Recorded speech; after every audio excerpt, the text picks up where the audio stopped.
استاد صاحب ایسا بھی ہوتا ہے کہ بعض لوگوں کو اگر دعوت دی جائے نا تو وہ کہتے ہیں میں تو سوتا ہی رات کو 4 بجے ہوں تو فجر میں اٹھوں گا کیسے؟ اب اتنی دیر تک رات کو جاگنا اور پھر فجر میں نہ اٹھنا، اس کے بارے میں کیا فرمائیں گے؟ آپ کو تو جواب دے دیا ہے، اللہ تعالیٰ کو بھی یہی جواب دینا قیامت والے دن کہ یا اللہ وہ پرابلم یہ تھی کہ میں 4 بجے سوتا تھا نا تو اس لیے نہیں پڑھ سکا. تو اگر یہ وہاں جواب چل سکتا ہے کیونکہ پہلا سوال تو نماز کے بارے میں ہونا ہے نا. حدیث مبارک میں دی ہے قیامت کے دن پہلا سوال نماز کے بارے میں ہے. اس میں کامیاب ہوا تو آگے معاملہ چلے گا، اور یہیں سے کام خراب ہو گیا تو اس کے بعد آگے بہت زیادہ گڑبڑ کے چانسز بڑھ جائیں گے. تو کیا اللہ تعالیٰ کی بارگاہ میں یہ جواب دے سکتے ہیں کہ میں جو ہے نا وہ سوتا 4 بجے تھا؟ یہ تو وہ ہے کہ جو رات کو ویسے ہی جاگتے ہوئے گزارتے ہیں اور صبح سو جاتے ہیں. جی. حضرت سیدنا عمر فاروق رضی اللہ تعالیٰ عنہ کا واقعہ ہے. ایک نوجوان تھا، وہ بڑا عبادت ریاضت کا شوقین اور بڑا محبت کرنے والا تھا. چند ایک دن سیدنا عمر فاروق رضی اللہ تعالیٰ عنہ نے اس کو فجر کی جماعت میں نہیں دیکھا تو آپ رضی اللہ تعالیٰ عنہ اس کے گھر چلے گئے. وہ زمانے کی بات ہے جب آپ امیر المؤمنین تھے، خلیفۃ المسلمین تھے. اچھا. آپ اس نوجوان کے گھر گئے اور اس کی والدہ سے پوچھا کہ آپ کا بیٹا نظر نہیں آ رہا. تو انہوں نے کہا کہ وہ ساری رات نفل پڑھتا رہتا ہے نا تو اس لیے پھر فجر کی نماز گھر پہ پڑھ کے فوراً سو جاتا ہے. اچھا. تو سیدنا عمر فاروق رضی اللہ تعالیٰ نے فرمایا کہ فجر کی نماز جماعت سے پڑھنا پوری رات نوافل پڑھنے سے زیادہ اہم اور افضل ہے. لہذا اسے کہیں رات کو سو جائے لیکن فجر کی نماز جماعت کے ساتھ پڑھا کرے. یہ اس کے بارے میں ہے جو ساری رات عبادت میں گزار رہا ہے. اب وہ کہ جو ساری رات محض دوست گپ شپ گھومنا پھرنا ان چیزوں میں گزار کے بولے کہ جناب میں سوتا 4 بجے ہوں اور میری اس لیے نماز نکل جاتی ہے، وہ خود غور کر لیں. نماز کی اہمیت آپ یقین کریں دل میں ہو نا. اور ویسے تو نماز کی اہمیت ایک جدا ہی چیز ہے، ایک جدا ہی چیز ہے. نماز اللہ تعالیٰ سے ملاقات اور مناجات کا نام ہے. بندہ نماز پڑھتا ہے تو اللہ تعالیٰ سے باتیں کرتا ہے. میں نے ایک بزرگ کا فرمان پڑھا، انہوں نے کہا کہ جب میرا دل کرتا ہے کہ میں اللہ تعالیٰ سے باتیں کروں تو میں کر لیتا ہوں، اور جب میرا دل کرتا ہے کہ اللہ تعالیٰ مجھ سے باتیں کرے تو بھی ترکیب بن جاتی ہے.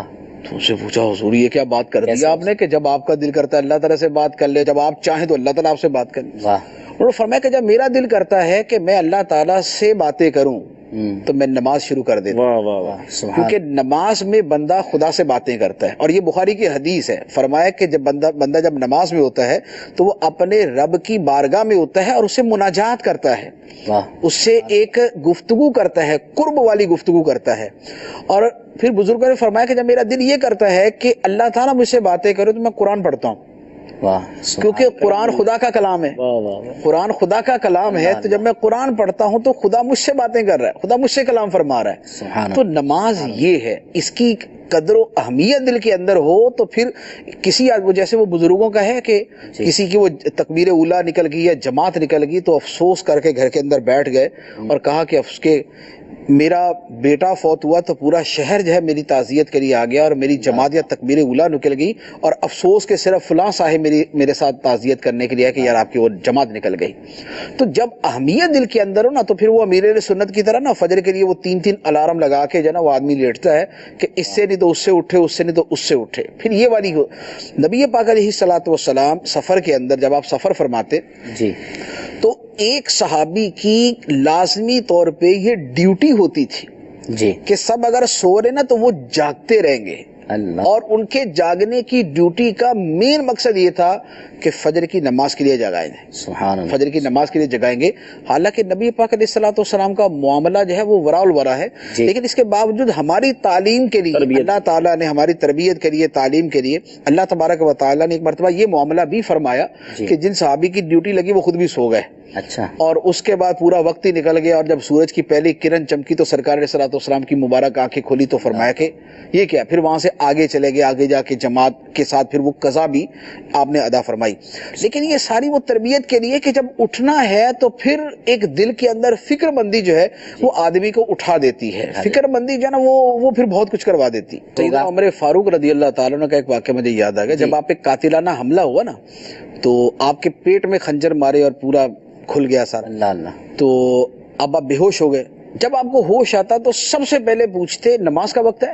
اللہ. نماز کا وقت ہے؟ زخمی حالت میں تو جب بار بار پوچھا نا تو کسی نے جب آگے سے کوئی معروضات پیش کی تو فرمایا کہ اس شخص کا کیا دین ہے جس کے اندر نماز ہی نہیں. اللہ اللہ اس بندے کا دین ہے کیا جس کے اندر نماز نہیں آتی, نماز نہیں پڑھتا. تو اس حالت کے اندر بھی نماز کا یہ. اچھا, بعض بزرگوں کے بارے میں یہ ہے کہ ہوش میں آئے تو ہوش میں آتے ساتھ ہی نماز کا پوچھا, اچھا نماز پڑھی, پھر دوبارہ استغراق میں چلے گئے یا بے ہوش ہو گئے, پھر آنکھ کھلی تو دوبارہ اسی نماز کا پوچھ کے پھر پڑھنا شروع کر دی, پھر پڑھنا شروع کر دی, پھر پڑھنا شروع کر. ایک ہی نماز 4 مرتبہ پڑھی کہ پہلی نماز پڑھے ہوئے سے ذہول ہو جاتا تھا, یعنی ذہن اس سے ہٹ جاتا تھا, تو دوبارہ اس کو پڑھ لیتے تھے. اسی طرح بعض بزرگوں کا یہ تھا کہ حالت نزا کے اندر بھی ان کو بعضوں نے دیکھا تو وہ حالت نزا کے اندر بھی نا جیسے وضو کر رہے ہیں جی, اس انداز کے اندر ان کے وہ ہاتھ پاؤں جو ہے وہ حرکت کر رہے کہ جیسے نماز کے لیے تیاری کر رہے اور وضو کر رہے. کیا بات ہے, سبحان اللہ.